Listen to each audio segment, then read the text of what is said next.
সিদ্ধ আলু আর আটা দিয়ে আর বেসন দিয়ে তৈরি এই খাবারটা কী যে পরিমাণে মজা তা বলার মতো না।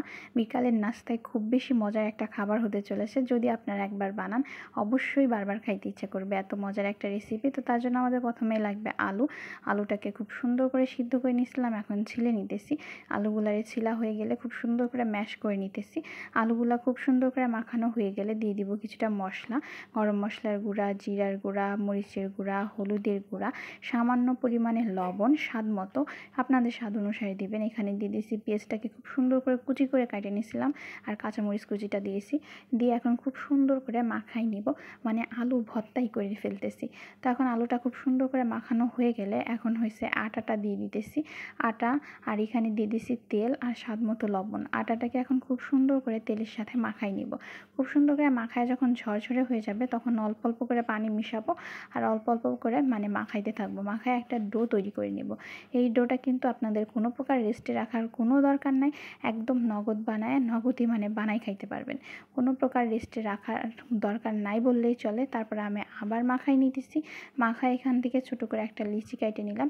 এখন খুবই সহজ প্রসেস, আমরা এখন একটা রুটি বেলে নেব।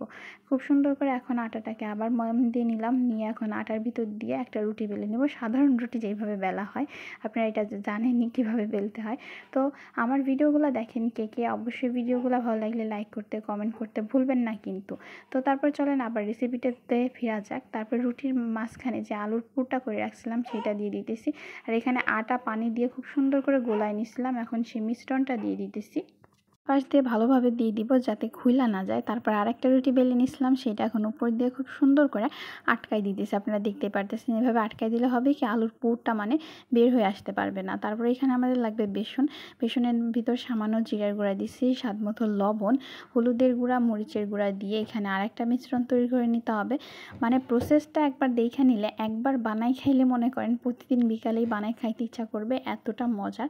তারপরে যে ওইটাকে কাইটে রাখছিলাম 4 খণ্ড করে, এখন ওইটা হচ্ছে বেসনের ডোর ভিতর দিয়ে দিতেছি। দিয়ে এখন এই পিঠ ও পিঠ খুব সুন্দর করে মাখাই নিব। তেলটা যখন গরম হয়ে আসবে তখন হচ্ছে তেলের ভিতর দিয়ে দিব। আপনারা চেষ্টা করবেন তেলটা ভালো মতো একটু গরম হয়ে গেলে তখন দেওয়ার।